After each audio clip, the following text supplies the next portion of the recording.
이제 개회식을 마치고 본격적인 토론회를 시작하도록 하겠습니다.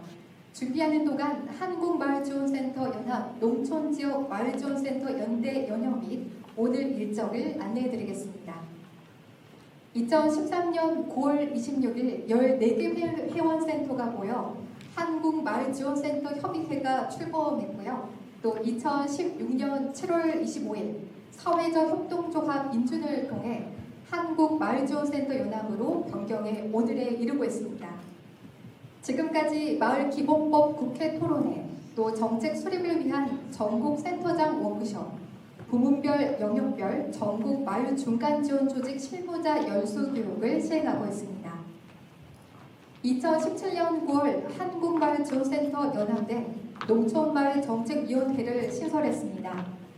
특히 농촌지역 마을지원센터 연대는 한국마을지원센터 연합 내 농촌지역 분과로 활동해 오다가 또 2022년부터 도시와 농촌의 다름을 인정하고 농촌지역의 지역개발 사업에 대한 대내외적인 참고 역할을 하면서 농촌 현장의 특성을 반영한 정책적 대안을 마련하고 조직을 구성하게 됐습니다.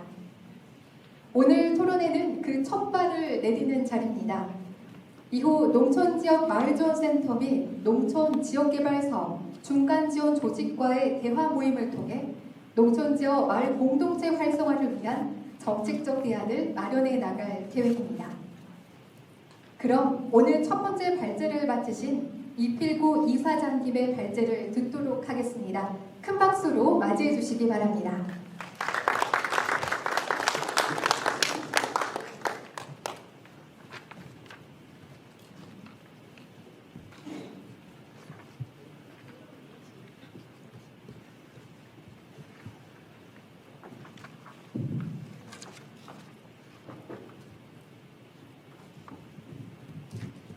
네, 인사드리겠습니다. 저는 한국마을지원센터 연합 이사장을 맡고 있는 이필구입니다. 다시 한번 인사드리겠습니다.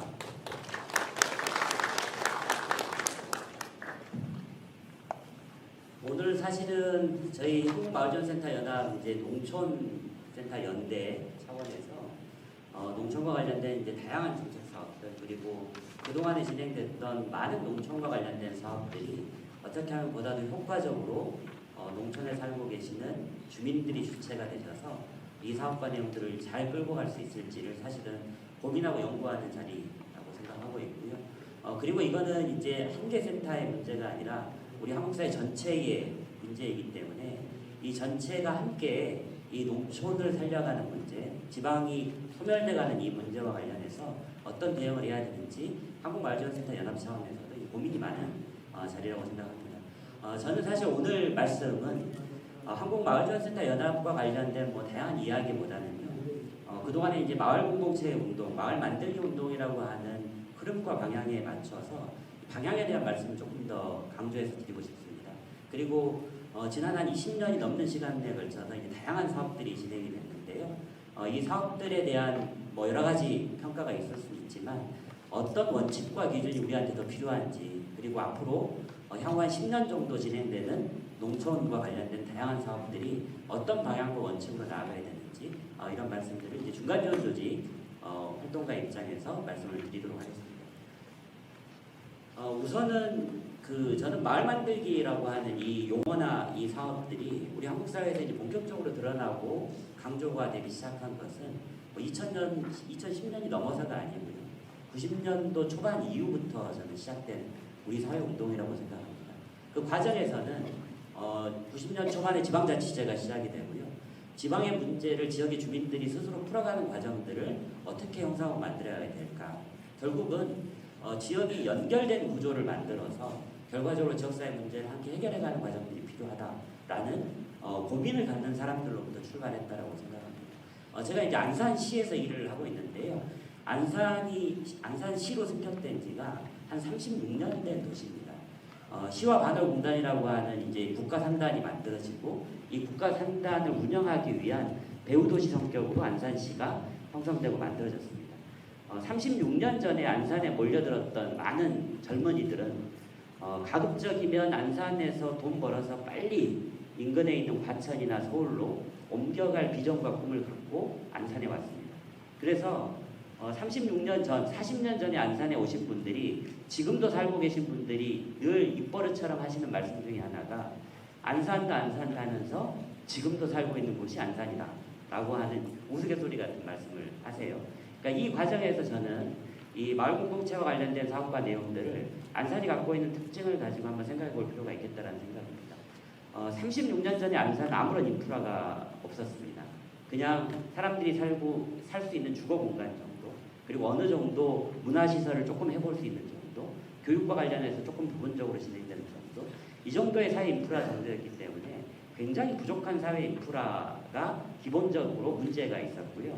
살고 있는 사람들 입장에서는 당장의 일자리 때문에 이 지역에 와서 살면서 부족한 문제들을 스스로 해결해가는 과정들을 안산은 만들었다라고 하는 거죠.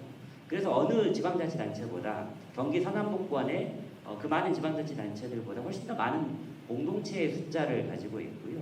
그 과정에서 다양한 사업과 내용들이 진행된 경험들을 가지고 있다는 겁니다.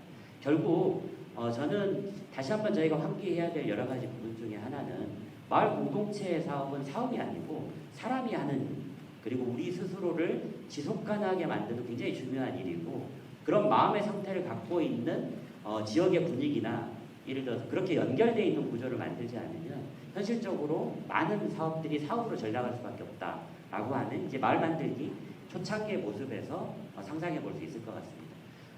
예를 들자면 농촌 소멸이라고 하는, 지역 소멸이라고 하는 이 거대 주제를 가지고 결국은 어떤 사업을 해야 될까라고 하는 사업에 대한 다양한 고민도 필요하지만 이것에 대해서 안타까워하는 사람들, 그리고 지속 가능하게 유지하려고 하는 연결된 사람들이 기본적으로 존재하느냐, 그리고 연결을 통해서 지역이 지속 가능한 지역으로 나아갈 수 있도록 사람들이 덩어리로 만들어지느냐가 굉장히 중요한 방향이다라고 생각하고요. 마을 만들기 운동 진영은 사실은 이제 이런 고민과 내용으로 저는 시작됐었다라는 생각을 갖고 있습니다. 결과적으로 글씨도 잘 안 보이시죠?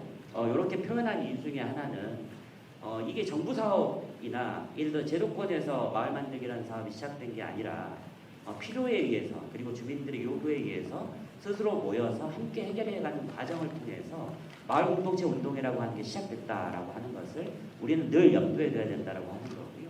그 과정을 통해서 시기적절하게 정부가 내지는 지방자치단체들이 일정 정도 지원책을 만들어내면서 지역사회 공동체 운동을 활성화할 수 있는 계기들이 만들어졌다.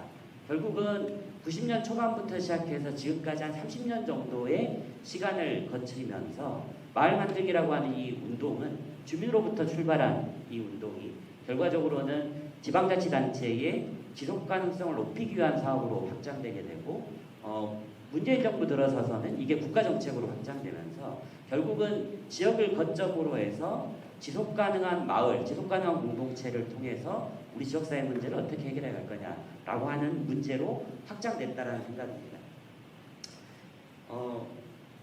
이 그림을 보시면은 뭐 마을 만들기와 이게 무슨 상관이 있을까라는 생각이 아마 있을 것 같아요. 이 그림은 76년도에 독일에서 보이테스바흐라고 하는 곳에서 독일이 일종의 사회 협약을 했었습니다. 보이테스바흐 합의라고 하는데요.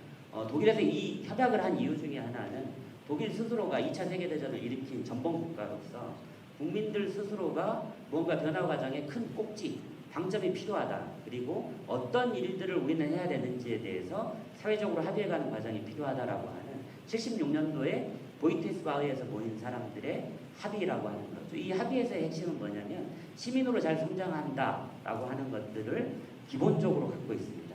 시민으로 잘 성장하기 위해서는 우리가 갖고 있는 모든 시스템에 3가지 정도의 기준과 원칙을 발휘해서 모든 시스템을 운영시켜보자라고 하는 거였고요. 거기에는 강압 금지, 일방적으로 가르치지 않는다. 그리고 토론과 논의를 통해서 우리 문제를 확장시켜낸다. 그리고 참여자들이 결정한 부분들을 지켜내고 그 부분들을 만들어간다라고 하는 교육의 기본 원칙들을 세운 거죠. 그리고 2005년도에는 독일의 마그데부르크에서 또 하나의 선언이 일어납니다. 결국은 우리 사회를 지탱하는 되게 중요한 힘은 무엇이냐? 이 지탱하는 힘은 결국은 시민이다라고 하는 거고요. 이 시민이 시민으로서 살아갈 수 있는 계기나 내용들을 환경을 조성해가는 과정들이 필요하다. 결국은 우리는 민주주의라고 하는 질서 체계를 가지고 있고 민주주의라는 질서 체계를 통해서 배우기와 살아가기를 반복해가는 과정이 중요하다라고 하는 겁니다. 마을 공동체와 민주주의라고 하는 이 두 가지가 어떤 관점으로 같을까 내지는 차이가 있을까라는 생각을 저는 해보면요. 마을 공동체를 하는 것 자체가 민주주의를 배우고 학습하는 과정이다라고 하는 거고요.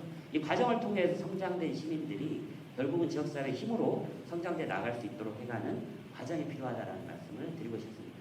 결국 마을 만들기 운동은 90년대 초중반부터 지방자치제가 시작되고 그리고 실제로 도시화가 급격하게 이루어지는 이 환경 속에서 어떻게 하면 주민들이 내가 거주하는 환경 속에서 우리 도시의 문제를, 환경의 문제를, 그리고 내가 갖고 있는 실질적인 여러 가지 어려움들을 함께 모여서 해결해 갈까라고 하는 방향으로 확대됐다라고 생각하고요. 뭐 문화나 교육이나 경제나 환경 부분 여러 영역들로 지금까지 확장되어 있는 게 사실입니다. 그리고 전국의 마을 만들기 지원센터가 최초로 생긴 것도 2008년도를 기점으로 해서 마을 만들기 중간 지원 조직이라고 하는 게 설치가 됐고요. 지금은 뭐 여러분들 알고 계신 대로 굉장히 많은 숫자의 마을 만들기 지원센터들이 만들어져서 두 가지 관점으로 저는 이 문제나 내용들을 해결해 가려고 노력하고 있다고 생각합니다. 결국은 사회적 관계망을 어떻게 형성할 것이냐, 마을 공동체 활동을 통해서 이 사회적 관계망이라고 하는 관계망을 어찌됐든지 형성해 가는 게 가장 기본적인 거다라고 하는 거고요. 이 관계망을 통해서 사회 문제를 해결해 가는 과정들이 필요하다. 대신에 전국적으로 굉장히 많은 사업과 내용들이 펼쳐진 건 사실이지만 기본적으로 지속 가능한 사회를 운영하기 위해서 이 사회적 관계망이라고 하는 것들이 어떻게 형성되고 운영돼야 되는지, 그리고 어떤 과정을 통해서 사회 문제를 해결해야 되는지는 아직도 우리 안에 숙제로 저는 자리 남아 있다고 생각합니다. 결국 현재까지의 기준으로 놓고 본다면 도시에서는 이제 주민자치회가 굉장히 뜨겁습니다. 그리고 주민자치회에 상당히 많은 정책들이 투여되는 것처럼 보입니다. 그리고 농촌은 주민자치하고는 별 상관없이 운영되는 것처럼 또 보입니다. 사람이 있느냐 없느냐의 문제라고 저는 보는데요. 그런데 한 가지 굉장히 중요한 문제 중에 하나는 주민자치회라고 하는 이 정책이 중요하냐 중요하지 않느냐의 문제가 아니라 실제로 내가 살고 있는 내가 살고 있는 생활세계, 생활체계에서 결국은 내가 살고 있는 생활체계 안에서 우리 스스로 의제를 발굴해내고 그리고 문제를 해결해가는 과정들을 주민들이 직접 해가는 체계들을 어떻게 가능하게 할 거냐, 그리고 한편에 서 있는 행정과 어떻게 협력체계를 구축하면서 포괄성을 발휘할 것이냐라고 하는 문제는 도시나 농촌을 떠나서 공통의 문제라고 생각합니다. 저희 언론에서도 뭐 굉장히 많은 것들이 보도가 됐는데요. 지역 소멸 기금과 관련해서 향후 10년 동안에 1조씩 10조를 투여하겠다라고 하는 발표도 있었고요. 농촌 협약과 관련된 사업들도 이미 발표가 됐었고요. 고향사랑 기부금제 같은 부분들도 일본의 모델을 빌려서 이미 발표가 됐고 올해부터 본격적으로 준비 작업들을 하는 것으로 되어 있습니다. 근데 이 과정에서 되게 중요한 부분은 그동안에 우리가 했던 농촌 개발 사업들, 농촌 종합 사업들, 이런 사업들을 조금 더 반면교사 삼아야 된다고 생각합니다. 사업은 진행됐고 굉장히 많은 돈들이 투여됐고 굉장히 거창하게 진행되는 것처럼 보이지만 사업이 끝나고 나면 별로 남는 게 없는 것처럼 보이는 이런 문제들을 이 기회에 앞으로 10년의 흐름을 통해서 어떻게 근본적으로 문제를 제기하고 문제를 풀어가게 할까라고 하는 조금 더 근본적인 방향에 대한 토론과 논의가 필요하다. 결국은 도시냐 농촌이냐의 문제가 아니라 새로운 형태의 마을자치 형태, 이런 것들을 상상하고 만들어가는 과정이 필요하다라고 하는 거고요. 한국마을지원센터연합은 아까 사회자께서 잠깐 소개도 해주셨는데요. 2008년도에 마을 만들기 중간지원 조직이 최초로 만들어지고 그 이후에 점진적으로 마을지원센터 같은 경우들이 이제 만들어지기 시작했습니다. 그래서 2013년도에 한국마을지원센터 협의회라고 하는 일종의 센터 간의 협의체가 구성이 돼서 공동정책과제를 발굴해내고 제도를 어떻게 기반으로 만들어낼지, 사업체계나 내용들을 어떻게 가져갈지를 연구하기 시작했고요. 기본적으로는 교류협력 사업, 그리고 지원사업, 정책사업 같은 것들을 기본적으로 수행해 왔습니다. 그리고 한 3년 정도가 지나서 한국마을지원센터 연합이라고 하는 체계나 내용들을 설립하게 됐고요. 세 가지의 특징적인 사업 체계를 정리를 했습니다. 결국은 일단 연결되는 구조를 열심히 만들어보자. 그래서 교류와 협력하는 과정들을 만들어냈고요.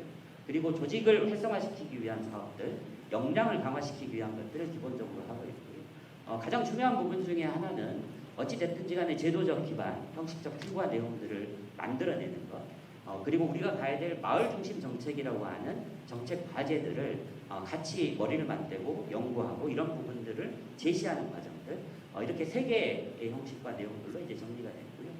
뭐 한 또 2016년 이후로 한 5, 6년 정도 지나다 보니까 결국은 한국마을전센터 연합 차원에서도 여러 가지 고민이 좀 생겼습니다. 예를 들자면 이제 이런 얘기가 있죠. 오래되면 때가 낀다라고 하는 이야기가 있습니다. 이게 진리에 가까운 이야기입니다. 오래되면 사실은 관성화가 되고 그 과정에서 조직이 나아가야 될 정확한 방향이나 사업적 방향이나 목표들이 흔들리는 경우들이 있는데요. 한국마을전센터 연합 차원에서도 숫자가 많아지고 여러 가지 부분들을 정리하는 과정에서 결국은 우리의 목표, 방향 이런 부분들을 다시 재구성하는 과정들이 필요하겠다라고 해서요. 전국에 한 68개 지원센터들이 모여서 협력점을 만들기 위해서 현재도 노력을 하고 있습니다. 결국은 저는 이런 생각이 좀 있습니다. 90년대 초반부터 시작된 이 마을 만들기가 시즌 1이라고 하는 걸로 명명할 수 있다라고 한다면 지방자치단체들에 의해서 본격적으로 지역에서 실험이 다양하게 벌어졌던 2010년을 기점으로 해서 시즌 2로 나아갔다라고 하는 거고요. 그리고 2017년 이후에 사실은 이제 국가정책으로 반영돼서 아까 말씀드렸듯이 지속가능한 마을자치 체계라고 하는 것들을 어떻게 구축하고 만들어낼 수 있을지를 생각해내고 구체적으로 실험하는 과정들로 지금까지 정책은 확장됐었다라는 생각입니다. 그럼에도 불구하고 2022년인 지금에서 이 마을 만들기라고 하는 부분들을 가지고 한 번 더 생각해 보면요. 결국 우리가 지금 잘 가고 있는 건지에 대한 의문이 저는 필요하다. 그리고 92년도 브라질 리우에서 사실은 지속가능한 발전이라고 하는 것들 전 세계가 합의하고 이 지속가능한 발전 목표를 갖기 위해서 생각은 지구적으로 행동은 지역적으로 하자라고 하는 이 슬로건들이 어떻게 지켜지고 있는지 이 마을 공동체 활동을 통해서 여러 가지 점검이 저는 필요하다라는 생각인데요. 아까 제가 잠깐 말씀드린 대로 굉장히 많은 사업이 진행이 됐고 나름의 큰 성과를 저는 이뤘다라는 평가를 좀 내리고 싶습니다. 그럼에도 불구하고 사업의 양에 비해서 사람들은 아직도 좀 부족하게 보이는 게 현실적인 어려움인 것 같습니다. 그리고 정부까지를 포함해서 시스템이라고 하는 이 체계들은 확장된 건 사실이지만 지속적으로 문제는 반복되고 있다는 느낌을 지울 수가 없습니다. 행정의 칸막이 구조를 이야기하는데요. 마을이나 사경 영역을 포함한 우리 사회의 지속 가능성을 끌어올리기 위한 다양한 주체들 간의 협력 체계는 아직도 사실은 요원한 게 사실입니다. 결국은 이 칸막이 구조나 역할과 속도에 대한 문제거나 정책이 융복합하는 문제거나 그리고 이런 것들이 모여져서 사회적 영향력을 확대하는 문제로 사실은 여러 가지 실험들이 일어나긴 했지만 여전히 부족한 게 좀 사실이다.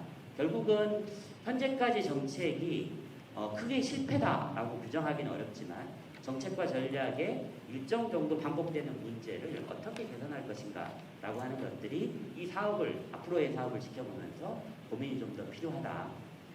그만큼의 역할과 관련해서 어떤 확대가 필요한지에 대해서도 고민이 필요하다고 생각합니다.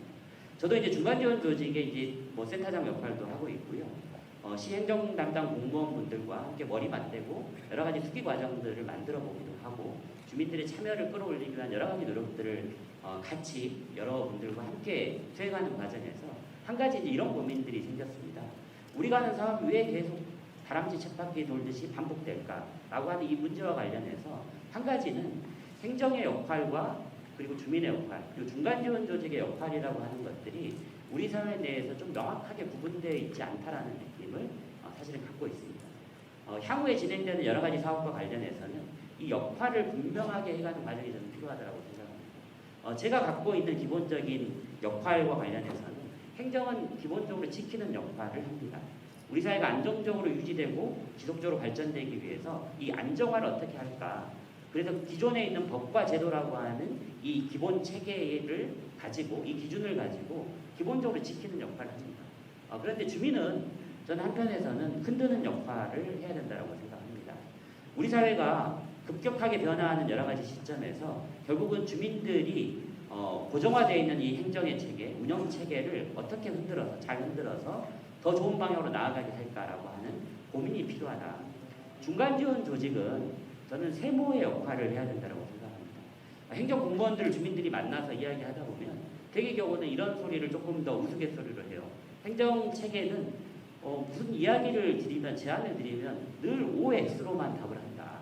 O냐 X로만 답을 한다.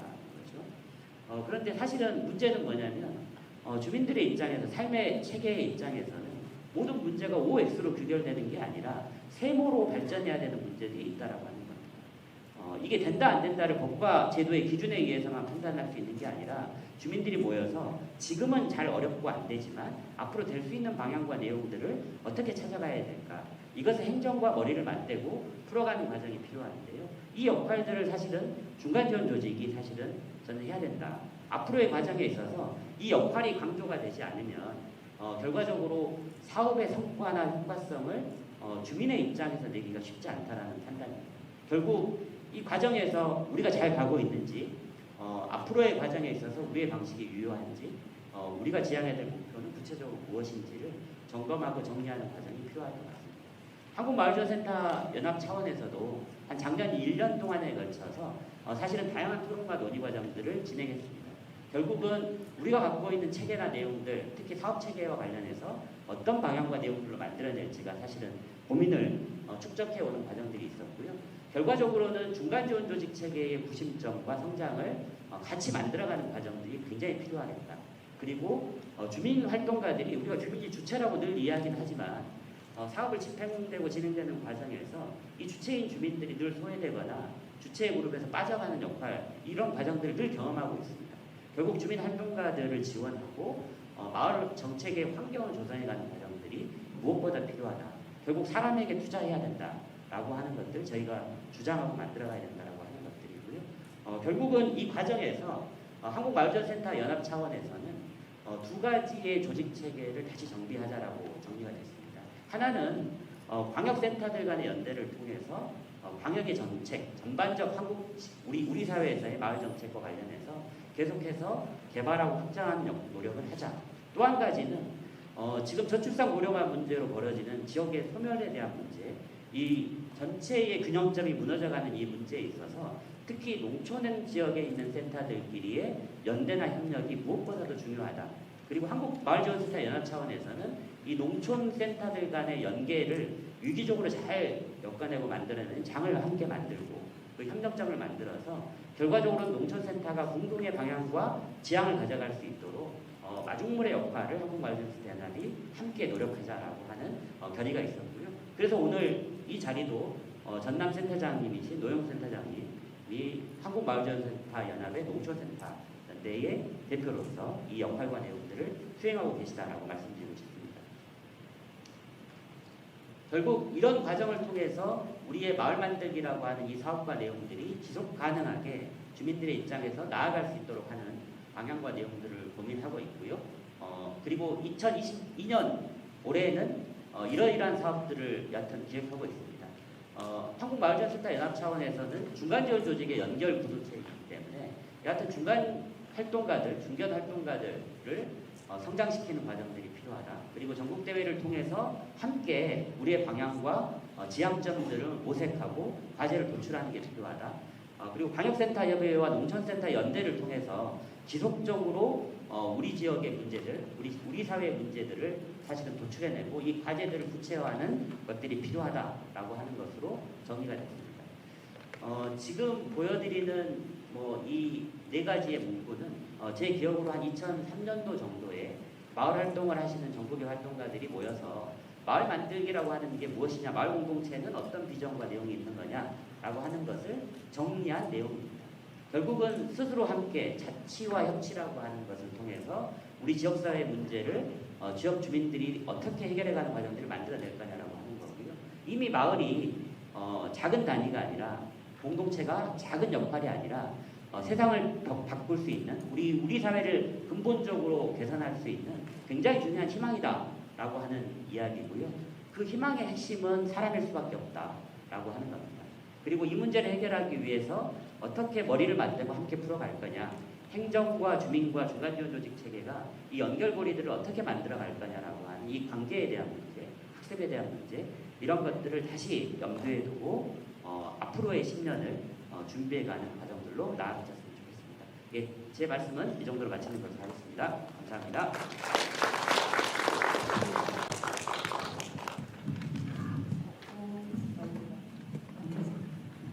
네, 지금까지 한국마을지원센터 연합 한마연 이필구 이사장님의 발제를 드리겠습니다. 네, 수고하셨습니다. 박수 한번 다시 부탁드리겠습니다. 다음은 두 번째 발제로 마을연구소 일서공도 협동조합 부자인 소장님의 발제를 들으시겠습니다. 발제 주제는 농촌마을 재생과 지방소멸 대응기금 활용 방안입니다. 네, 부탁드리겠습니다.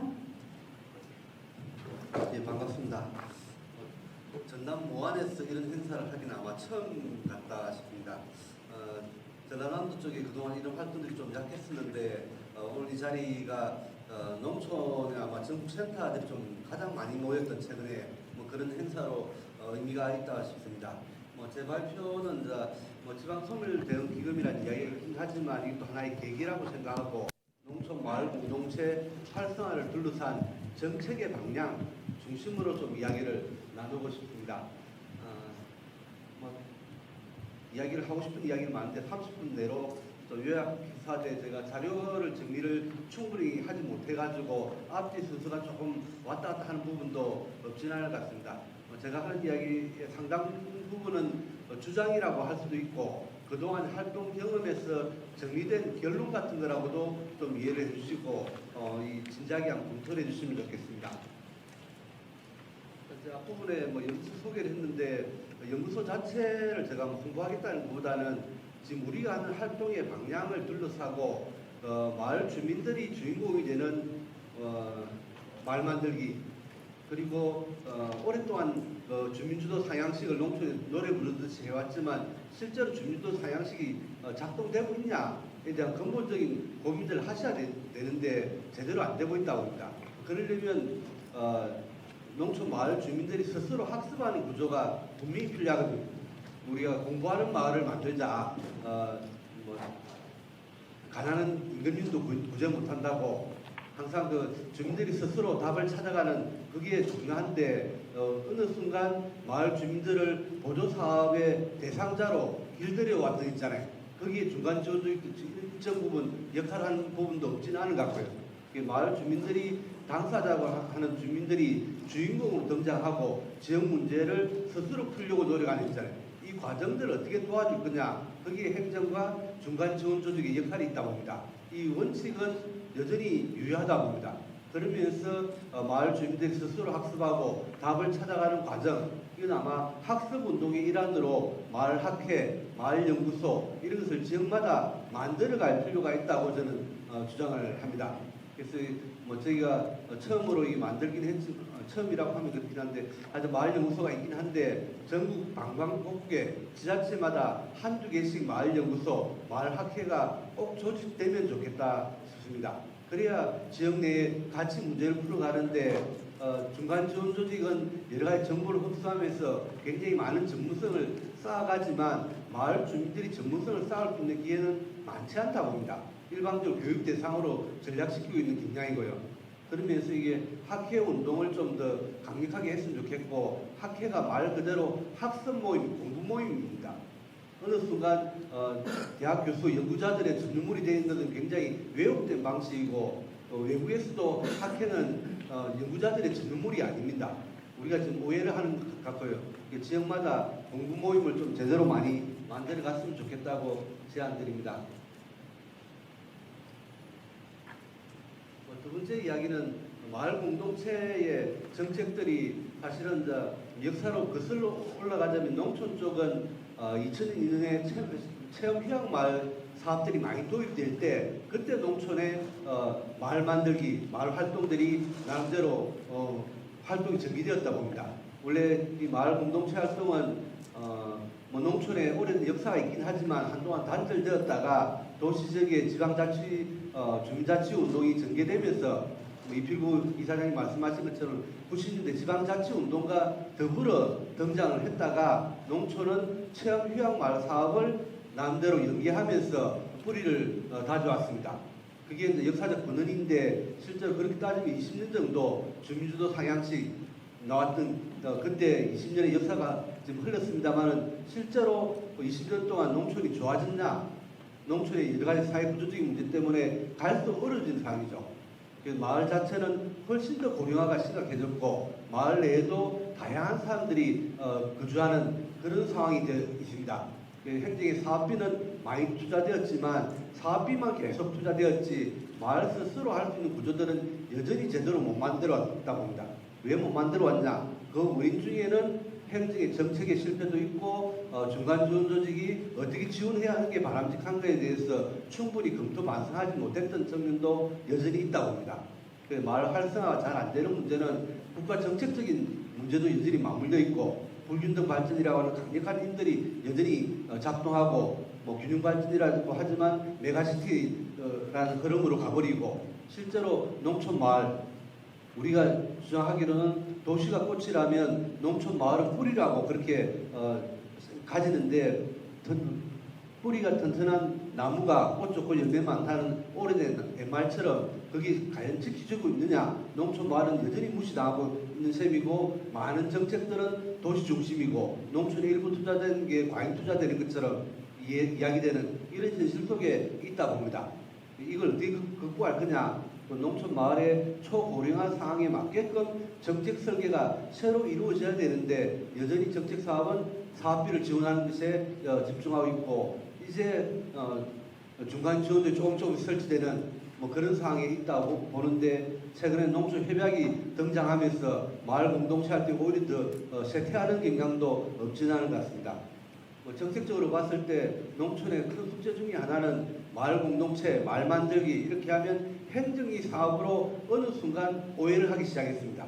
원래 그렇게 출발했던 게 아닌데 체험 휴학 마을 사업이 대부분 다 행정이 단위 사업이었고 농식품부 내역 사업에 창조적 마을 만들기 이런 사업들이 행정이 지원 사업이 되는데 거기에 우리도 어느 순간 프레임에 갇혀버린 측면이 있는 겁니다. 원래 마을 개념은 훨씬 더 넓은 개념이었는데 이걸 빨리 극복하지 않으면 마을 문제는 풀기는 더 어려울 수 있다고 봅니다. 그래서 정책적인 측면에서도 반성할 지점이 많이 있다고 봅니다. 그리고 가야 될 방향 중에 첫 번째로는 저는 칸막이 문제가 심각하다 봅니다. 여전히 행정의 칸막이, 민간의 칸막이, 중간 지원 조직 사이의 칸막이 서로 카드를 나눠야지 편하다는 입장에 이 현실, 불편한 진실을 어떻게 극복할 거냐. 부여센터 등도 와 계실 텐데 부여군 사례를 제가 자주 드는데 부여센터도 행정의 칸막이가 심각했던 부분들을 행정의 지원 체계를 준비하고 센터 간의 협력 구조를 재단 법인으로 만들어내고 당사 조직을 만들어내는 과정 속에 이 초기에 이런 문제가 있었다는 겁니다.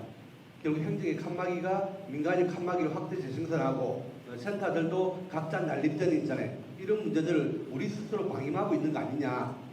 주민들 입장에서 정책 설계가 더 되어야 되는데 여전히 부족한 측면이 많다 봅니다. 그래서 주민 관점에서 정책의 전달 체계, 그러니까 재정비될 필요가 여전히 강력하게 있고 농촌 협약, 농촌 공간계 이런 정책 흐름 속에서는 그 신호가 명확해야 되는데 여전히 부족하다고 보입니다. 두 번째 가야 될 방향은 중앙정부 정책의 흐름들이 쫓아가기도 힘들 정도로 빠르게 변하고 있습니다.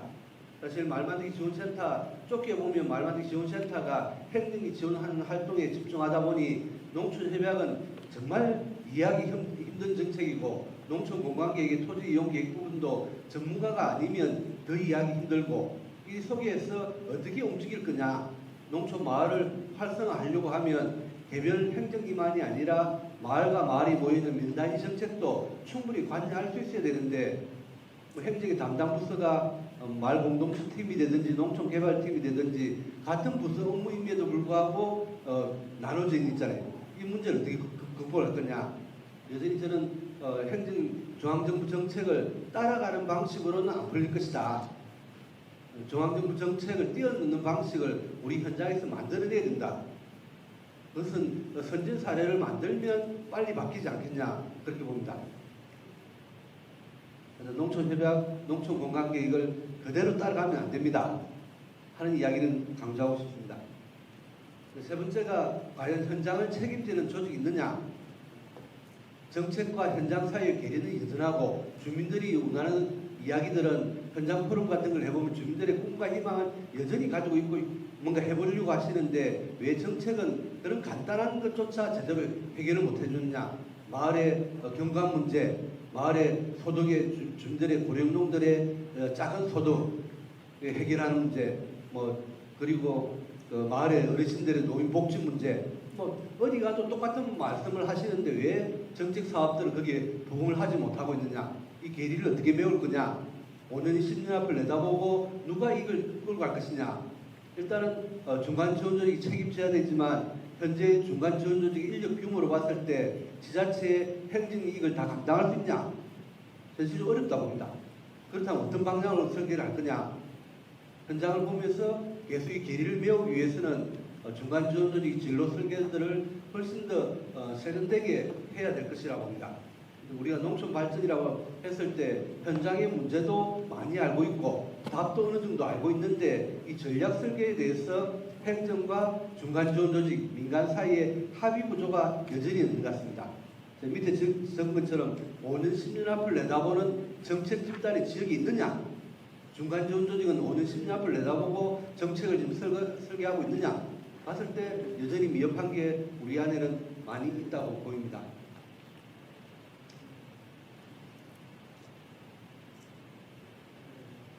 다음 방향으로는 저는 마을 문제에 있어가지고 마을 주민들이 스스로 할 일과 마을 밖에서 도와줘야 될 일, 그리고 마을 주민들이 모여서 스스로 공동으로 해결해야 될 문제. 우리가 안고 있는 마을의 문제는 우리 마을만의 문제가 아니라 다른 모든 마을의 공통적인 숙제라고 하는 인식이 있잖아요. 이 부분이 굉장히 중요하다 봅니다. 되게 우리가 지금 농촌 정책 경영에서 중간 지원조직이 안고 있는 숙제는 행정 사업을 대행하는 것에 거쳐 있는 거 아니냐는 비판적인 소리 있잖아요. 그 쓴소리들을 정말 진지하게 들어야 된다고 봅니다. 마을 주민들이 훨씬 더 많은 기회를 드리되 마을 스스로 하실 부분 자치 역량들을 강화하도록 계속 도와드리면서 스스로 할 건 하시고 스스로 하기 힘든 일들은 아래쪽에 있는 것처럼 읍면 단위의 주민자치회, 주민자치위원회에 모여가지고 같이 풀어봅시다. 같이 풀어볼 수 있도록 도와줘야 되는 문제. 그리고 시군 단위에 모여가지고 마을 만들기 협의회 같은 당사자 조직을 만드시고 한 목소리 내도록 도와주는 문제. 여기에 부족한 부분들은 시군 단위의 행정의 지원 체계라든지 중간 지원 조직 정비를 통해 가지고 지원하는 부분들, 이 청의들을 분명히 구분할 수 있어야 된다 봅니다.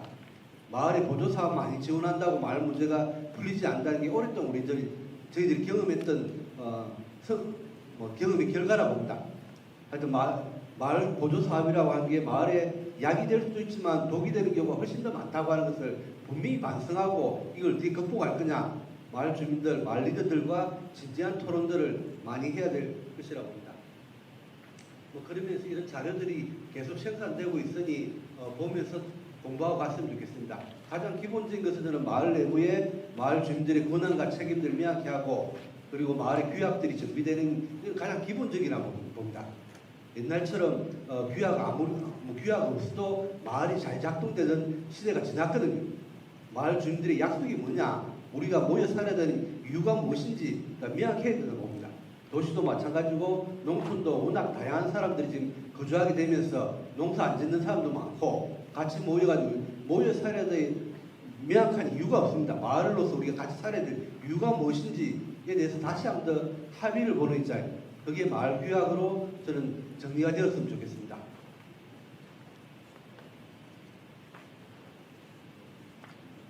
가야 될 목표는 저는 하여튼 행정과 민간, 중간 지원 조직의 역할 분담이 명확한 게 중앙과 광역, 기초까지 제도적으로 빨리 설계하는 거라고 봅니다. 여기에 읍면과 행정이 마을이 어떻게 결합될 거냐, 정책의 숙제가 있을 것입니다.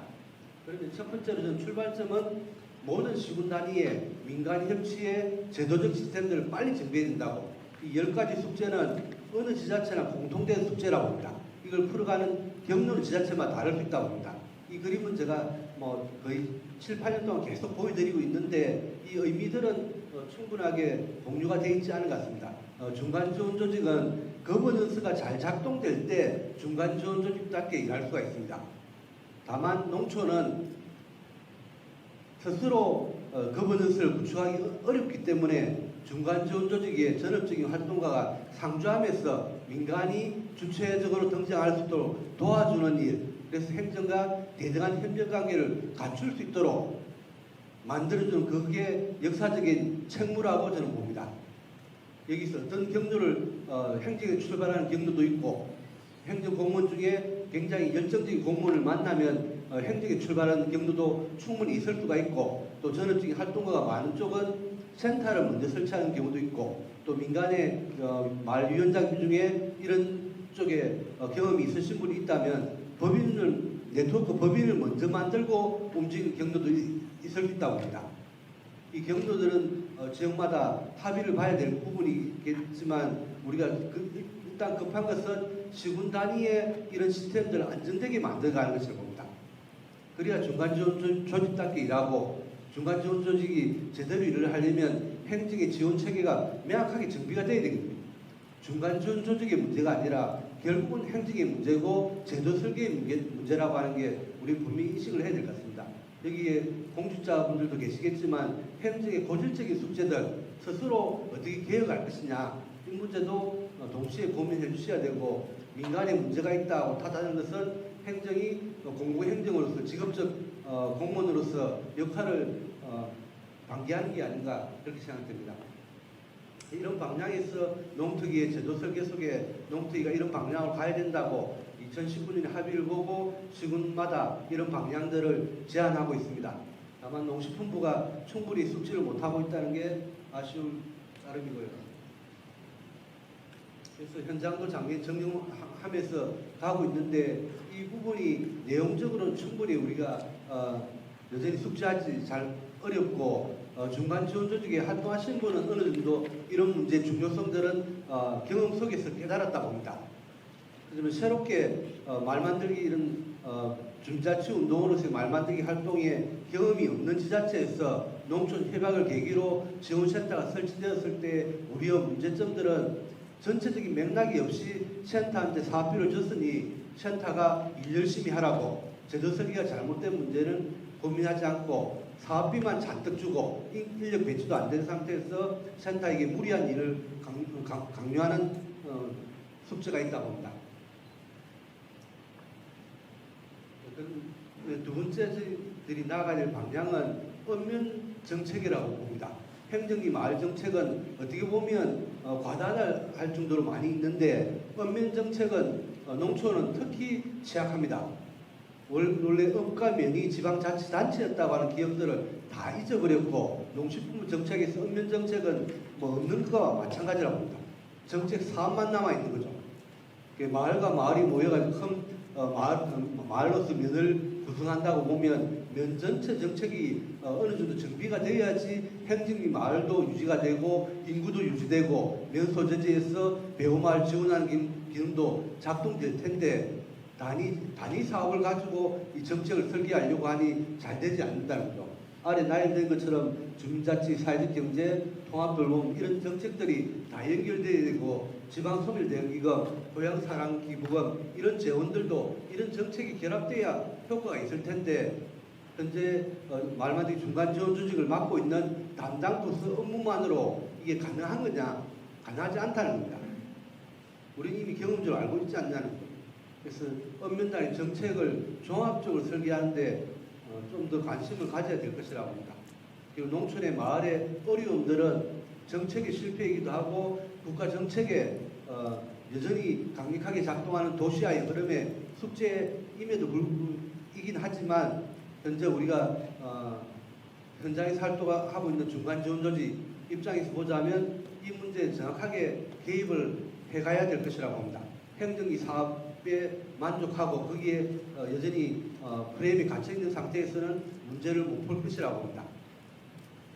그래서 농촌 협약도 들여다볼수록 제도의 문제점들이 보입니다.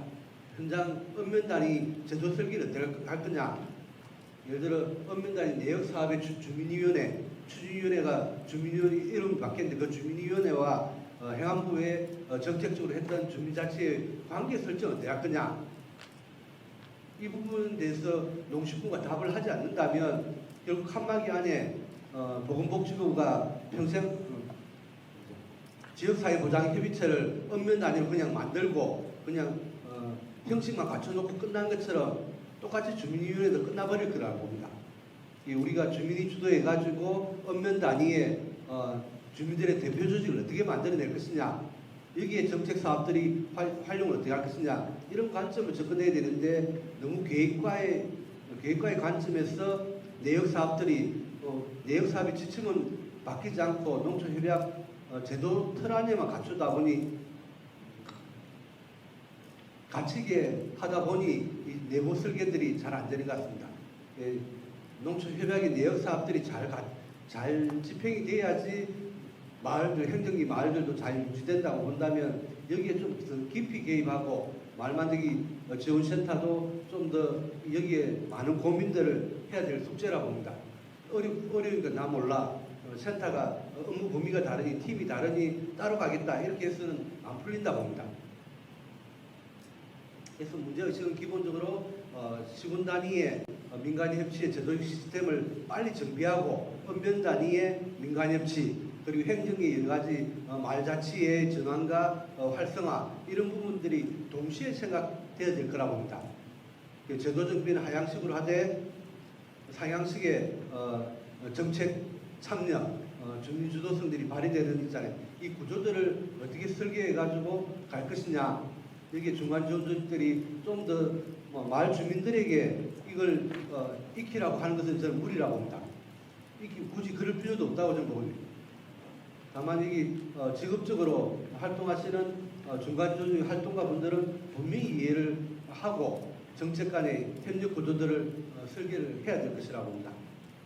이 문제에 대해서 지금 농특위 차원에서도 여러 가지 고민을 하고 여기 계신 성주인 박사님도 참여해가지고 제도 설계, 읍면 단위의 민간협치를 어떻게 제도적으로 설계하는 게 바람직하냐, 읍면 정책들이 좀 더 농촌에서 여러 가지 중앙부처의 칸막이를 넘어서 정책이 복합이 되도록 만들어낼 것이냐, 그래야 행정이 마을도 안정되게 지속할 수가 있는데 몇 가지 내역사업 지원한다 해가지고 마을 문제가 풀릴 게 아니라면 마을의 농업 생산의 문제 그리고 노후생활의 요양원 문제까지 전부 다 동시에 설계를 해야 될 것이라고 봅니다. 너무 어려운 과제이긴 하지만 이런 전략, 비전, 방향성을 가지지 않고서는 행정이 마을 공동체 활성화는 요원할 것이라고 봅니다. 그냥 사업만 계속 진행되지 않겠냐 그렇게 우려를 하는 겁니다. 지방소멸 대형기금 사업은 자료가 있긴 한데 많이 아쉽습니다. 제도 설계 자체에 우리 개입할 수 있는 여지도 별로 없고 지방소멸은 도시 원도심도 없지만 대부분은 다 농촌이고 면단이고 면의 행정리의 숙제라 본다면 이게 권한들이 분명히 주어져야 되는데 권한이 제대로 주어지지 않은 상태에서 별도로 내역 사업들이 다 설계되고 제출된 상태죠. 얼마 전에 보도자료를 보니까 세부 사업 공개는 아마 겁이 나서 못할 거라고 봅니다. 제출했던 사업의 목록들이 사업 분야만 제시가 되어 있던데 대부분 다 하드웨어 사업이라고 다 평가를 합니다. 일단 지침상 보면 투자 대상 사업은 여기에 하드웨어 사업과 소프트웨어 사업 있는데 아주 인프라 중심으로 투자를 해라고 지침상 되어 있고 제외 사업의 인건비와 활동비, 중간지원조직 지원은 아예 배제가 되어 있습니다. 그렇다 해가지고 중간지원 설치 못할 거냐? 법령에 보면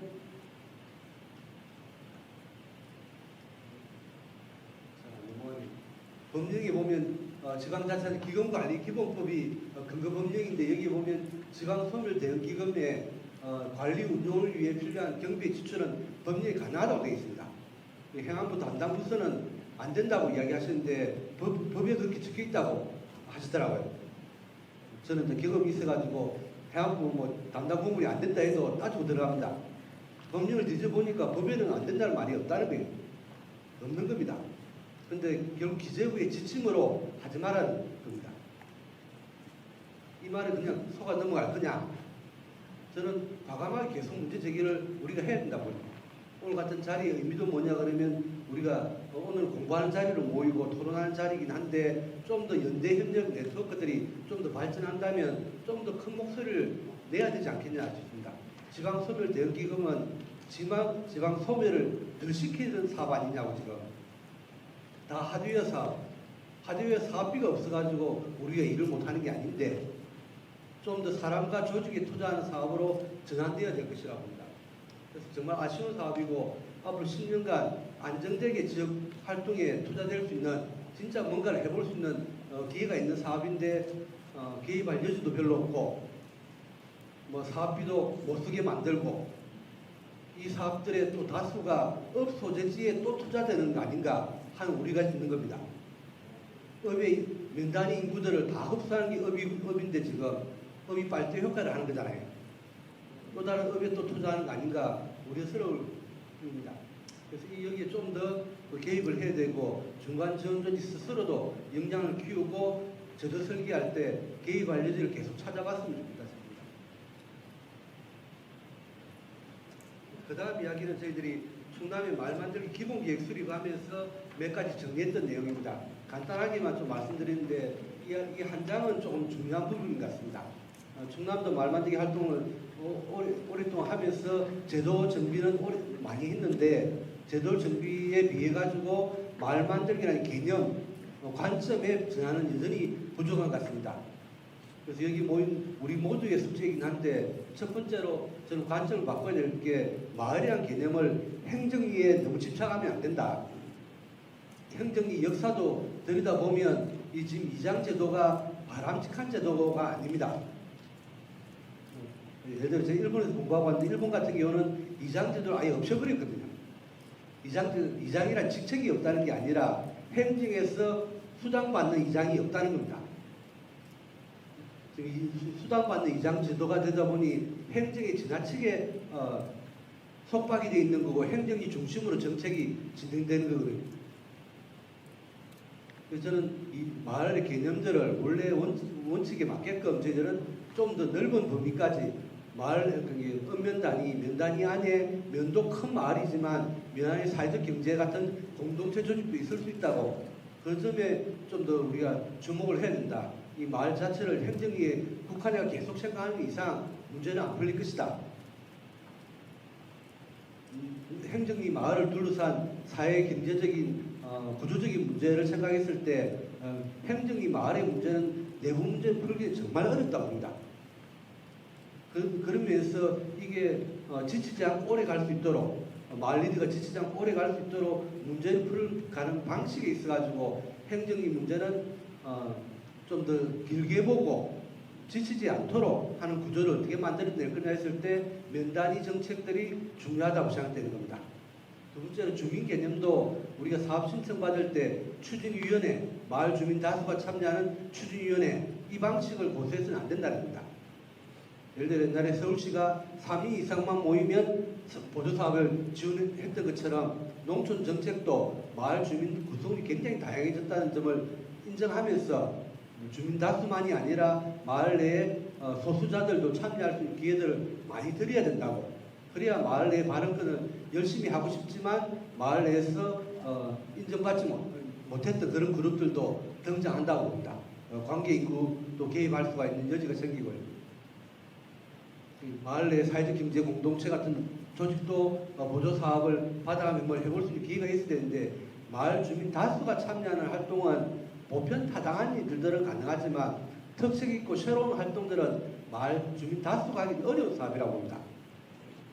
뜻맞는 사람이 하는 그런 활동들도 10사람이 한 걸음씩이 아니라 한 사람이 10걸음 가는 경로도 존중하면서 가야지 농촌 문제가 풀린다고 하는 게 경험이라고 봅니다. 마을 주민의 개념을 좀 더 개방해야 된다는 생각입니다. 세 번째로는 마을 만들기도 행정에 있는 내역사업 지친 대로 그냥 지원하는 게 아니라 주민들이 필요로 하는 활동들을 지원하는 방법론으로 마을 만들기를 봐야 된다고 봅니다. 네 번째로는 예산 지원 방식을 좀 더 획기적으로 바꿔야 된다고 봅니다.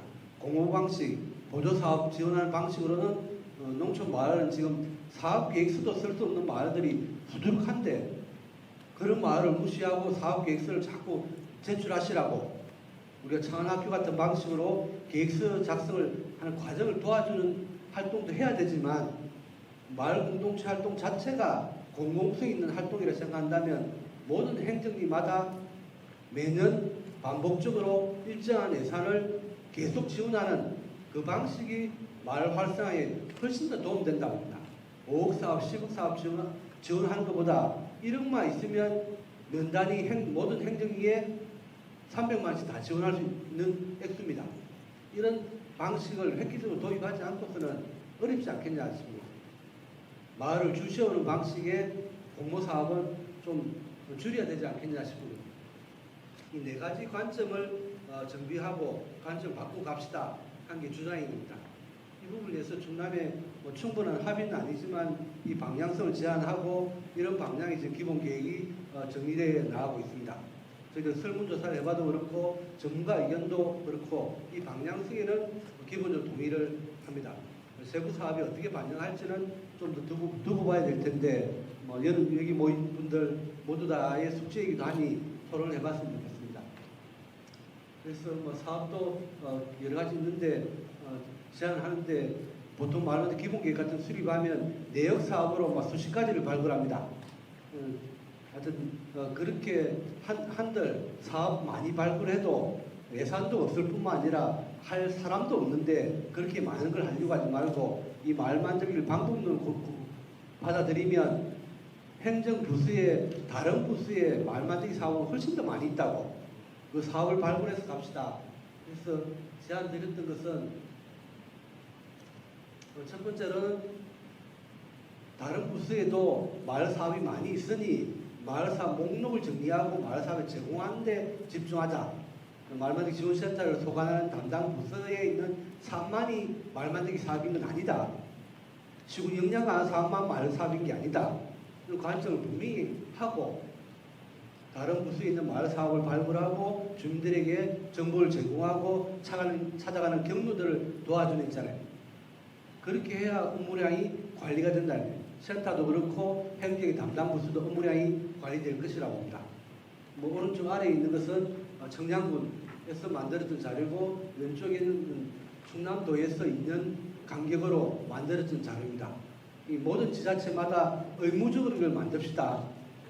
중앙에서 만들어주면 중앙사업을 가지고 광역에서 2차 작업하고 시군에서 3차 작업하면 되겠죠. 광역에서 먼저 만들어드리면 시군에서 만들기 더 쉽다고 봅니다. 매년 반복적으로 만듭시다. 1월달에 무조건 만들어서 배포하고 읍면 수령하면서 주민들에게는 기회를 제공해 설명해 드리면 돈이 없어서 못하는 게 아니라 사업비가 없는 게 아니라 몰라서 못했을 뿐이고 필요하면 선택해가지고 갈 수 있다고 하는 겁니다. 사업비 집행에 너무 매달리지 말자는 제안입니다. 그리고 기존 사업 재평가하면서 끊임없이 사업을 재평가해야 된다고 봅니다. 신규 사업 많이 만든다고 정책의 질이 높아지는 게 아니라고 봅니다. 평가 반성하면서 기존 사업들을 계속 재편해야 될 거라고 봅니다. 그리고 신규 사업은 핵심적인 사업을 발굴합시다. 네 가지 4대 사업을 제안하고 있습니다. 첫 번째로 모든 읍면 단위의 그 인력 활동가들을 지원하는 활동가들이 면회 상주하면서 문제를 풀고 올 수 있잖아요. 행안부는 청년마을 사업이라고 열심히 하고 있는데 왜 농식품이나 우리 지방에서 그걸 못하냐고. 국비 사업에 꼭 의존해야 되냐. 지방소멸대기금 사업에 넣으면 못할 게 절대 아닌데 이거 모든 면마다 하나씩 다 해봅시다 하는 겁니다. 여기 사회적 경제조직을 면 단위에 다 만들면 농촌협약사업이 선정되는 내역사업의 집행조직들이 다 만들어지는 거라고 봅니다. 두 번째로는 모든 면소재지에 업이 아니라 면소재지에 주거단지를 다 지읍시다. 사람이 활동가가 없어서 문제이지 주거단지를 만들면 이사올 사람들 많다 봅니다. 집까지 지어가지고 오라고 하는 건 무리고 빈집수리도 거의 빈집수리 해보신 분은 알겠지만 3, 4천만 원 그냥 들어가고 저는 면소재지마다 주거단지를 만들어주는 게 급선무라고 봅니다. 이렇게 되면 저는 면에 살면서 면 활동에 관여할 수 있는 분들이 훨씬 더 많이 늘어날 것이라고 봅니다. 여기 1층은 은퇴하는 고령농들에게 제공해주고 그 지역 주민들하고 공존하면서 상생하면서 같이 갈 수 있는 길을 찾고 여기에 사회적 농업이 결합되면 훨씬 더 효과가 높을 것이라고 봅니다. 세 번째로 제안드린 사업은 작은 거점. 우리가 면의 역사를 보면 1914년에 대개 서너 개 면이 합쳐가지고 현재의 면이 만들어졌습니다. 면적이 그렇게 되는데 생활권도 다르고 지금 현재 면도 면적 규모로 보면 굉장히 넓은 규모입니다. 그 생활권, 자연 지리적으로 봤을 때 작은 거점, 폐교된 모든 면마다 초등학교가 3개, 기본적으로 3개는 다 있었다고 봅니다. 3개, 4개 있었는데 초등학교 단위로 거기에 폐교와 보건진료소를 연계하면서 작은 거점을 만들고 행정이 마을에 살아도 멀리 떠나지 않아도 생활을 유지할 수 있는 이런 기능들을 마을 가까이에 배치를 합시다. 그러면 행정이 마을의 마을 해관 정비 문제, 작은 거점에 좀 더 복합적인 센터, 면 소재지에 좀 더 통합적인 요양원 종합복지센터 이런 기능이 있으면 면 단위에 살아도 마을을 떠나지 않아도 오래 같이 갈 수 있다고 봅니다. 네 번째 사업은 아까 말씀드린 마을 공동체 활성화 기금이란 이름입니다. 모든 행정위마다 3,400만 원, 일몰 사업을 만들면 500만 원도 1,000만 원도 될 수 있다고 합니다. 합쳐봤자 면 단위마다 1억이면 됩니다. 주민자치의 1억, 행정위의 합쳐가 1억, 2억 정도면 면 단위 활성화에 훨씬 더 많은 일을 할 수 있는데 농촌의 농민수당, 농민기본소득, 공익형 직불제 이런 식의 돈이 나가는 액수에 비해서 효과는 이게 훨씬 더 저는 강력할 거라고 봅니다. 충남도에 제안한 예산사업으로까지 반영될지에 대해서는 아직 자신감 없습니다. 아마 정부에서 먼저 시행하는 쪽에서 이걸 모니터링하면서 먼저 사례를 만들면 빨리 퍼질 것이라고 저는 봅니다. 마지막으로 저는 타 부서에 담당 부서는 아니지만 고향사랑 기부금도 농촌 마을 문제 해결에 굉장히 도움된다. 다른 부서에 이런 사업을 하자고 아이디어를 제안하는 방식으로도 갈 수 있지 않겠냐 싶습니다. 업무량을 고려하면서 센터도 업무량을 고려할 수밖에 없으니 협력하면서 같이 풀어갔으면 좋겠다고 도에다 지금 제안을 하고 있습니다.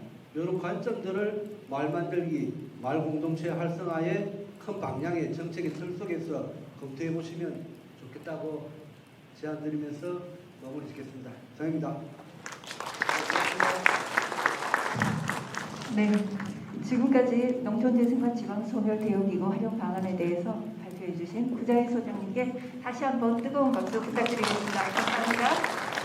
네, 세 번째 발제가 진행이 되겠습니다. 한국농촌경제연구원 성주희 부장님, 농촌재생을 위한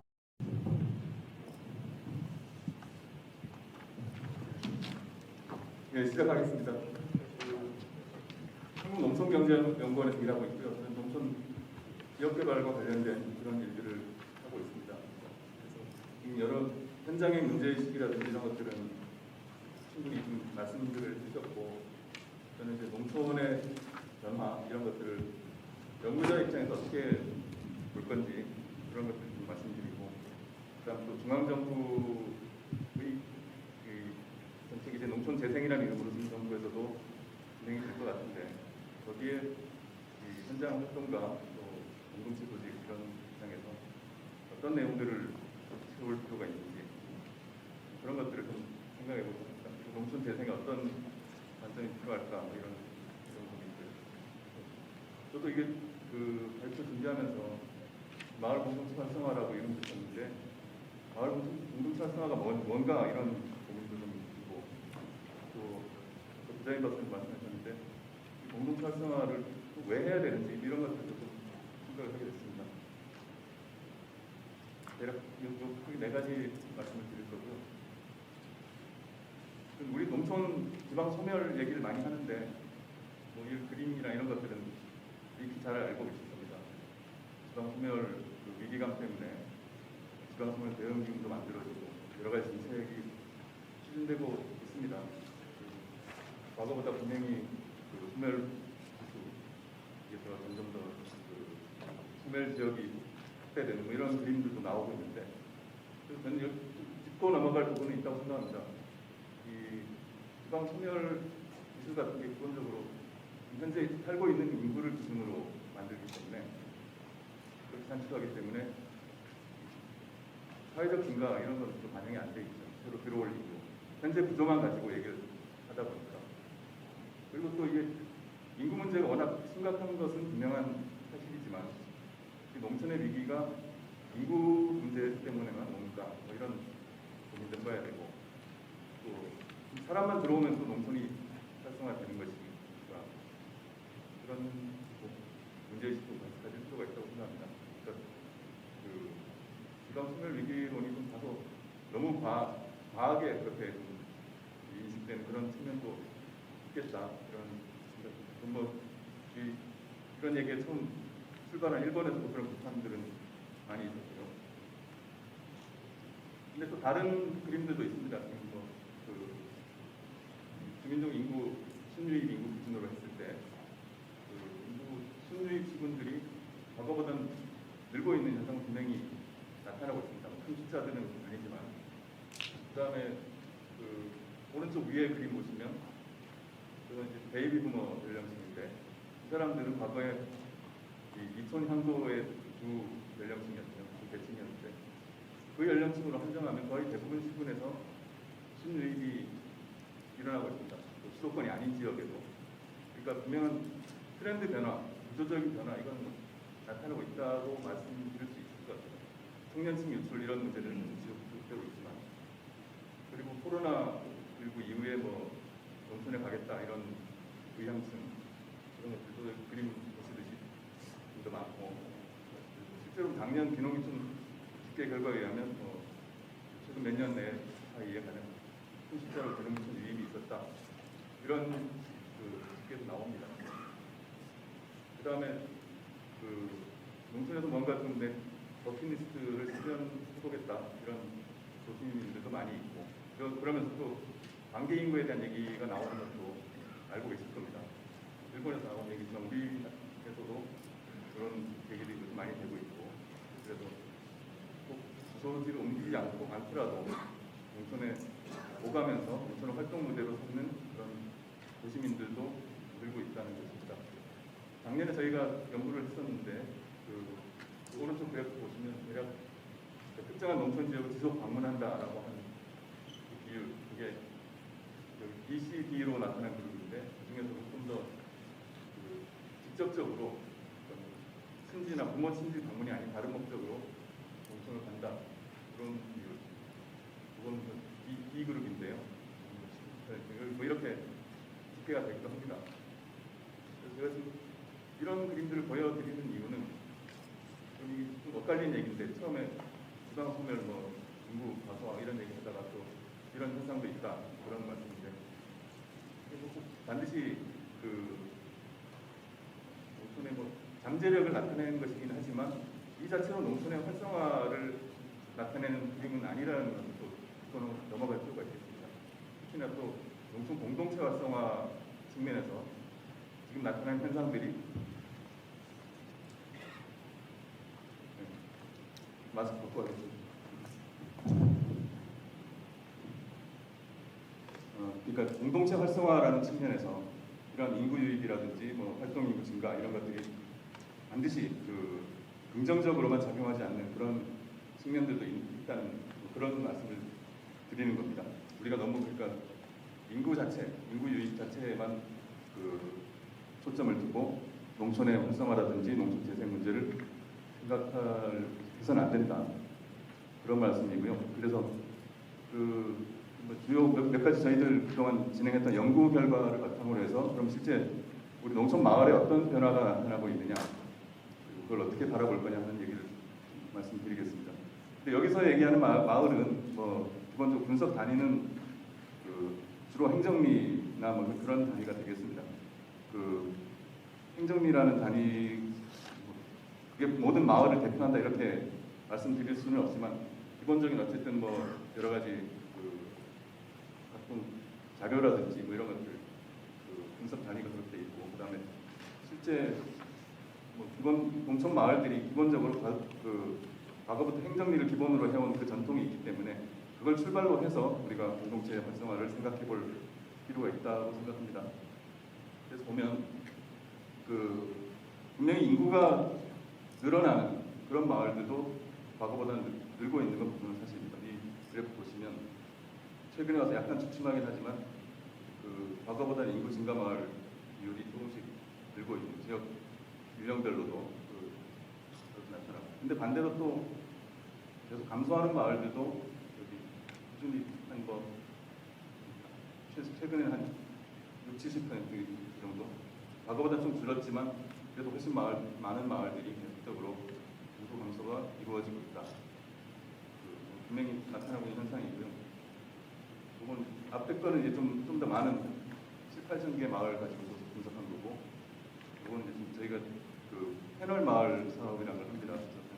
전국 100여 개 마을 조사를 하는데 그것도 비슷한 결과가 나옵니다. 그래서 과거 2000년, 2010년, 그리고 최근 비교해 보면 인구가 늘어나는 마을들도 좀 더 과거보다 많아지고 있고 또 감소하는 마을도 늘어나고 있는 그런 현상입니다. 그래서 그 이유야 뭐 지금 새로 농촌에 유입되는 그런 사람들이 많고 그렇기 때문에 충분히 알고 계실 것 같고요. 실질적으로 이런 변화들도 나타납니다. 구병리라는 마을인데 20년 전 그리고 최근 모습이 변화되는데 같은 지점에서 찍은 사진입니다. 20년 전과 지금 비교해가지고. 그래서 이건 뭐 좀 많이 급격히 마을 사업하고 하면서 급격히 변화한 마을이긴 하지만 또 없어질 거다 이런 마을들이 어느 순간 또 이렇게 변해 있는 모습들도 보게 됩니다. 물리적으로 느낀 마을 변화 이런 것들은 많이 나타나고 있는 거죠. 지금부터도. 농촌 인구가 다변화되고 있는 모습. 그래서 마을별로 각 마을당 전축입 인구수, 비농기촌 가구수 이렇게 보입니다. 생각보다 꽤 많이 있습니다. 저희 마을 조사나 이런 걸 보면. 그래서 뭐 마을별로 다르긴 하지만 평균적으로 예를 들어서 원격 마을이라 하더라도 비농 가구가 뭐 한 4, 5, 6천 가구, 12, 50 뭐 이런 식으로 나타나고 있습니다. 근데 갈수록 그 마을 현장 조사 같은 걸 보면 마을 이장님들이 농촌 마을에 자기 살고 있는 그 마을의 모습 이걸 제대로 온전히 파악하지 못하는 경우가 점점 더 늘어나는 것 같습니다. 마을에 지금 몇 개 생겼다는데 이게 주민등록을 안 옮기고 그냥 왔다 갔다 해가지고 그때 살고 있는지 모르겠고 누군 주민등록 옮겼는데도 별로 마을에 보이지도 않고 그런 사례들이 굉장히 많습니다. 그리고 마을 가구수가 몇 톤지 뭐 이런 것들을 파악하는 건 쉽지 않고 그래서 과거와 같은 그런 동질적이고 원주민들이 계속 살아온 그런 마을 모습은 더 이상 아닌 거다 그런 얘기고요. 또 마을에 이주한 주민들 대상으로 그러니까 비농기촌인이죠. 그것만 대상으로 조사를 해본 결과에서도 다양한 이유로 이렇게 농촌에 이주한 걸로 이렇게 나오고 있습니다만 그래프 A 그래프 보시면 주로 뭐 여가 건강 뭐 이런 목적으로 오는 사람들 그런 들고 있고 그러면서 이제 좀 농촌이 과거보다는 이런 특성들이 더 강화되고 있고 경제 활동을 위해서 들어온 사람들도 온전히 농업만 하기보다는 뭐 예를 들어서 뭐 여가 활동과 병행하기 위해서 왔다든지 그런 식으로 답을 많이 하고 있습니다. 이 결과 비슷한 것입니다. 현재 마을을 거주지로 택한 이유가 자연 환경이 좋아서 그렇다 이런 얘기를 하고 있고 이주 시점으로 보더라도 최근 이주한 사람들일수록 자연 환경 무수 뭐 이런 얘기들을 많이 하고 있는데 그 얘기는 결국 이게 농촌이 이런 농업 생산하고 뭐 그런 공간이기도 하지만 또 이런 소비 공간, 여가를 즐기고 그런 소비 공간으로서 특성이 점점 더 강화되고 있고 그것을 위해서 농촌을 찾는 사람들이 늘고 있다는 말씀입니다. 근데 그게 공동체 활성화 측면에서는 또 다양한 좀 복합적인 의미를 지니는 것 같습니다. 관계 인구라고 할 수 있는 분들 대상으로도 조사를 했습니다. 그래서 사례 마을에 지속적으로 방문하는 사람들, 그래서 다양한 유형이 있습니다. 주말 농장 이런 걸 하기 위해서 오는 사람도 있고 이 지역 거주 농막 같은 데 거주하는 사람, 뭐 이런 다양한 목적으로 나타나는 사람들이 그 농촌을 오가는 사람들이 있는 그런 상황이죠. 그래서 관계 인구 증가가 굉장히 또 기회의 요인이 되는 것처럼 얘기를 하고 있지만 또 그게 그 정책적으로 또 할 수 있는 그런 그 수단 이런 것들이 또 마땅치 않은 그런 부분들도 있습니다. 그래서 그 부분도 고민이 필요한 상황이라고 보겠습니다. 어쨌든 그 마을에 따라서는 이런 관계 인구 확대 이게 이 마을 활성화의 그런 계기로 작용을 하는 것 같습니다. 실제로 이 농촌을 오가다가 거기에 그냥 그 옮겨서 완전 거주지로 옮겨서 그냥 정주하는 그런 사람들도 들고 있고 실제 농촌 마을에 방문하는 사람들 중에 계속 방문할 것이다 이런 비율이 압도적으로 높고 그다음에 또 이주까지 생각하고 있는 비율도 있습니다. 여기 한드미 마을인데 그 마을처럼 이렇게 마을 카페도 생기고 또 농촌 유학 때문에 이렇게 오가던 부모들이 마을에 그냥 그 정착을 해가지고 새로운 활동을 한다든지 그런 일들도 있고, 일단 마을 활성화를 위한 여러 가지 활동들을 외부에서 지원하는 그런 그룹들도 생길 수 있죠. 그래서 관계인구가 분명히 그 긍정적인 그런 그 잠재력 이런 걸 갖는다 그렇게 말씀드릴 수 있지만 또 그걸 어떻게 활용을 하고 어떤 활동의 그 기반을 만들 것이냐 하는 것들을 이제 농촌 지역 사회에 달리려고 하겠습니다. 공동체 활동 현황에 대해서 좀 살펴보면 이제 그 인구 유입이라든지 이런 것들도 반드시 공동체 활성화로 이어지지 않는다는 걸 얘기해 줍니다. 지금 마을 내 활성화된 공동체 조직이라고 한다면 주로 뭐 옛날부터 있던 노인의 분녀회 뭐 이런 거 빼고 나면 대부분 조직들은 활성화되고 있다 이런 그 응답을 하지 않고 있고, 경제활동 같은 경우도 옛날에는 마을이 그 같이 함께 경제활동을 하는 단위였지만 지금은 그런 것들도 많이 약화되고 있는 것 같습니다. 실질적으로 마을에 농사짓는 가구들은 그 일정한 규모 이상 농사짓는 가구들도 많지 않고 이제 과거에 비해서 공동 뭐 경제활동 이런 것들도 많이 축소된 그런 상황이 되죠. 공동체 활동 단위로서 또 경제활동 단위로서 우리가 알고 있는 그 일반적인 행정 이런 것들이 굉장히 기능이 약화되고 있는 그런 상황입니다. 그리고 비농촌인과 기존 주민들 구분해가지고 마을 사회조직 참여 비율 비교해본 결과 이렇게 참여 조직이 없다 이런 응답이 비농기촌이 압도적으로 높고 공동체 활동들도 마찬가지입니다. 이런 상황입니다. 그래서 그 농촌 인구 유입이 일어남에도 불구하고 실제로 공동체 활동을 어떻게 또 육성할 것인지 여기에 대한 우리가 충분한 준비는 안 돼 있고 또 그걸 어떻게 해야 될 것인지는 해법을 찾아야 되는 그런 상황인 거죠. 그 다음에 마을 소멸 이런 걸 얘기하지만 물리적으로는 또 굉장히 그 농촌 마을이 굉장히 복잡해지는 그런 양상도 나타납니다. 분산 거주라고 했는데 그 1, 2호짜리 이렇게 그 집 별도로 있고 이런 거 그런 것들이 굉장히 늘고 있습니다. 연도별로. 여기 오른쪽 그림 보시면 저희가 전국의 100m 격자 단위로 이렇게 집계를 한 결과거든요. 한 채짜리 집이 있는. 그러니까 뭐 기존 마을들은 빈집이 늘고 그냥 뭐 비어 있는 상태인데 외곽에 또 집을 계속 짓고 있는 그런 상황인 거죠. 농막도 늘고 있습니다. 그래서 농막 집계 결과인데 그 그래프입니다. 연도별로 신규 농막 지금 뭐 공식적으로 집계된 걸로도 지금 거의 19만 호 정도 누적 보면 이 정도가 있고 이게 그런 그러니까 뭐 관계 인구 확대 뭐 이런 현상을 보여주기도 하지만 또 물리적으로는 또 이런 농촌에 그 여러 가지 좀 영향을 많이 주죠. 그리고 이런 인구가 늘어나는 게 농촌 공동체 활성화랑은 또 별 상관없는 그런 일이기도 하고 그래서 이런 과제들을 우리가 한꺼번에 다 안고 있는 그런 상황입니다. 외국 얘기를 좀 해보겠는데 지금부터 말씀드릴 외국 정책은 이런 정책, 제도, 사업 이걸 우리가 그대로 도입하자 그런 취지가 아니라 그 여러 선진국들, 외국에서는 농촌에 대해서 어떤 고민을 가지고 있는지를 좀 생각해보자는 의미에서 핀란드인데 핀란드는 우리랑 여건이 굉장히 완전히 다른 나라죠.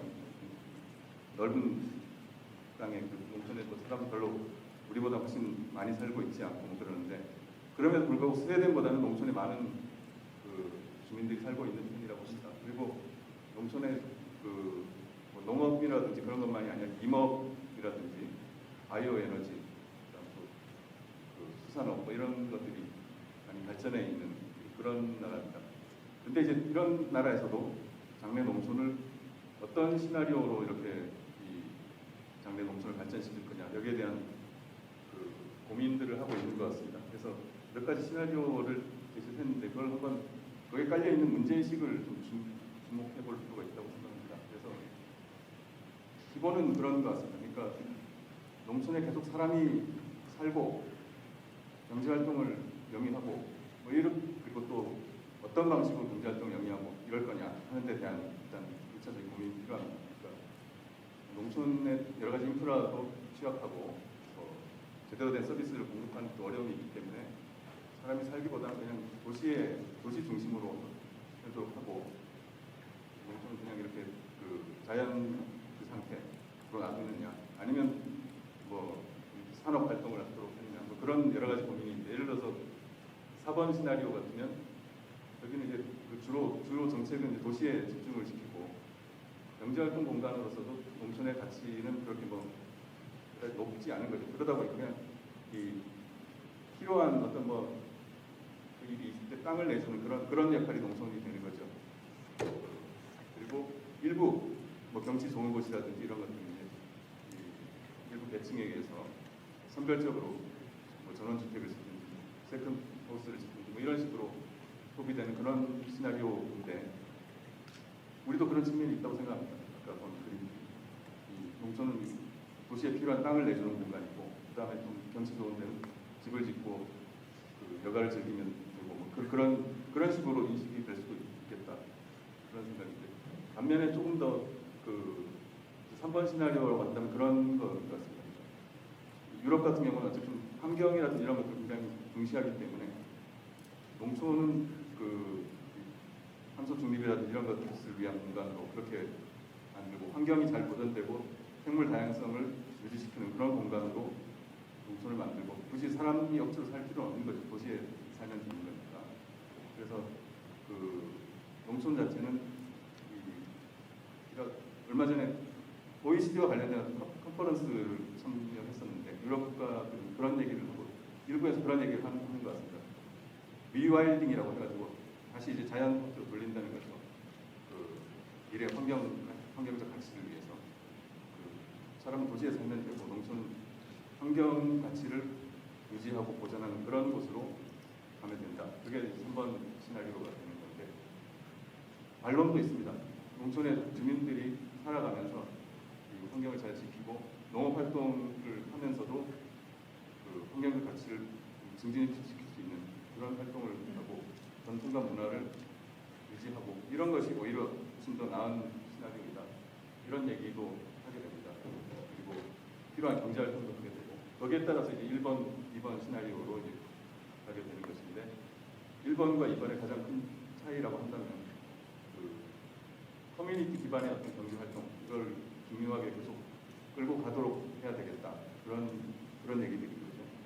그래서 환경적 가치도 필요하지만 또 농촌 커뮤니티가 유지되고 지속될 수 있는 방향으로 그런 활동들을 추진하는 그런 문제의식을 갖고 있는 것 같습니다. 그래서 이거는 이 농촌을 계속 국민들이 거주하는 공간으로 만들 것이냐 분산 거주하는 그리고 반대로 기반이 갖춰진 도시에 집중을 시킬 거냐 그리고 경제활동, 혁신 이런 것들을 그런 것들을 도시 중심으로 집중을 시킬 것이냐 아니면 농촌에서 지속적인 경제활동을 통해서 농촌의 가치를 최대한 활용하는 쪽으로 될 것이냐 그리고 그 과정에서 커뮤니티가 어떤 역할을 할 것이냐 이런 것들이 주요 문제의식인 것 같습니다. 그래서 우리도 그런 관점을 좀 가질 필요가 있지 않나 그런 말씀을 드리겠습니다. 독일 사례인데 한 90년대, 2000년 그 무렵부터 농촌을 환경 친화적인 그런 마을로 바꾸기 위한 고민, 인프라 같은 것도 그 근대화 시기를 지나서 새로운 자연적인 그런 것을 준다든지 하는 그런 노력입니다. 우리는 여전히 아직까지 뭐 하드웨어 같은 것들을 그 개선하고 정비하고 그런 데 좀 있는 단계라고 생각합니다. 이런 그림들입니다. 인구 1,300명 정도 마을이라고 하지만 이게 한 우리 치면 한 작은 면 소재지 뭐 그런 면 정도 되겠죠. 그래서 그런 활동들을 하는데 또 주민 그 여러 가지 지역 단체들이 참여하는 그런 활동들을 주민위원회 중심으로 해가지고 진행하고 있고 이런 활동들이 뭐 특정 사업을 주면 그때 하는 게 아니라 상시적으로 하고 그렇게 할 수 있는 게 이런 논의를 할 수 있는 그런 그 기구 이런 것들이 있는 거죠. 주민 조직이. 일본 얘기입니다. 일본 지방 소멸에 대응해서 이런 얘기를 하는데 지방 소멸론에 대한 뭐 여러 가지 그 비판 뭐 그런 말씀을 제가 말씀드렸고요. 근데 또 공간 정책 이런 걸 전공하는 시간을 빨리 하겠습니다. 그래서 이렇게 마을 그 공동화가 일어나니까 이 마을 재편하자 이런 얘기 농촌 계획을 하는 사람들이 그런 얘기도 하는데 이 구상이 그렇게 실현됐다는 얘기 들어본 적이 없습니다. 이런 이런 식의 대응이 올바른 해법이 아닐 수 있다는 얘기죠. 물론 필요한 것은 이런 정비 사업을 할 수 있지만 마을 자체를 옮기고 뭐 그런 것들이 이루어질 수 없고 작은 거점 같은 그런 사업들을 추진을 했습니다. 그래서 여기 그림 보시는 것처럼 작은 거점 이 정도입니다. 그러니까 뭐 소재지도 아니고 그 면보다도 작은 마을 정도 그리고 거기에 이런 그 여러 가지 주민들을 위한 활동들을 할 수 있는 조직, 주민자치회, 그다음 진흥회 이런 걸 만들어가지고 이런 걸 하고 있습니다. 그래서 그 지방 소멸론이 우리보다 훨씬 뭐 심각한 문제로 얘기되고 있는 일본이지만 실제 아까 보여드린 그런 마을 옮기고 뭐 이런 것보다는 오히려 이 커뮤니티를 새롭게 육성하는 방향으로 그런 일들을 하는 것 같습니다. 교토에서도 그런 아이디어로 어느 정도 규모가 된 그런 마을들과 한계 마을, 고령화 마을 이런 것들을 엮어가지고 활동하고 여기에 그 행정에서도 지원을 합니다. 그다음에 옛날 일본 국민관 이런 게 있었기 때문에 그리고 마을 그 민간 지원이 이 지역군 협력대 이런 게 여기 들어간 거죠. 그 교토 농촌 지역 전체에 걸쳐가지고 이런 식의 구상들이 고민들이 지금 계속 그 정책으로 여기 만들어지고 있는 것 같습니다. RMO라고 해가지고 지역 운영 조직인데 그 주로 도시 지역에서 많이 했었는데 농촌형으로도 이런 모델을 만들어 보겠다라고 고민을 하고 있습니다. 그래서 일본엔 직락영농 조직들이 있고 그다음에 또뭐 중상한 직불 이런 것도 있기 때문에 또 상시적으로 어떤 활동을 할 수 있는 그런 조직이라든지 또는 일부 자원들이 있는 거죠. 근데 주로 이제 영농 활동에 초점을 뒀었는데 그런 것들을 활동을 좀 더 지역의 활성화를 위한 그런 활동으로 확대해가고 있는 단계입니다. 토지 이용과 관련된 얘기인데 뭐 조례를 통한 다양한 뭐 이런 것 얘기를 해서 우리도 공간 계획 그 구상을 하면서 이런 사례들 얘기하는데 이게 그 위에서 이렇게 계획을 한다고 되는 일이 아니라 주민 마을 조례라든지 이런 것들로부터 이렇게 올라가서 되는 그런 일입니다. 이런 사례들도 자료를 참고하시면 될 것 같습니다. 그래서 우리가 이 딱 결과로 이루어진 그림만 보고 어떤 제도 정책 이걸 도입하면 이게 그때 똑같은 모습으로 가는 게 아니죠. 그래서 지금 이제 그 정책 과제를 말씀드릴 텐데 이 현장에서 공동체 활동을 통해서 정책을 좀 더 제대로 발전시키고 내용을 세워야 되는 그런 것들이 이제 우리한테 주어진 숙제입니다. 농촌 공간계획도 지금 그 제도화를 계속 진행을 하고 있고 아직까지는 뭐 정확한 시점은 지금 예상할 수는 없지만 지금 이런 방향으로 그 농촌 협약도 도입됐고 농촌 공간계획도 수립하고 이런 진행되고 있는 그 내용들 잘 알고 계실 겁니다. 근데 이제 현실이 이렇게 흘러가죠. 지금 현재 농촌협약서 연계해가지고 정말 전략계획 수립하고 생활권 활성화계 일부 그 난개발 시설들 정비하는 뭐 정비 계획 이런 걸 하고 있는 거 이렇게 알고 있을 건데 여기 아래 적었듯이 이게 행정이 이라든지 뭐 컨설팅 기반 중심으로 되고 있고 상향식 계획 과정이 아닌 것도 분명하고 이게 상시적인 그런 그 계획이라고 얘기했지만 그 지역에 필요한 일들을 논의하는 그런 자리가 없죠. 그런 기회가.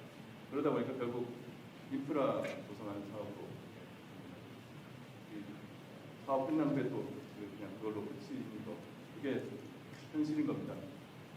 농촌형 연구지, 농촌 특화지구라는 이름으로 그런 것 제도를 도입하겠다는 구상을 가지고 있는데 이 구상을 채우는 것은 현실적으로 공동체 단위에서 활동이 바탕이 되지 않으면 그냥 그림만 있는 것이죠.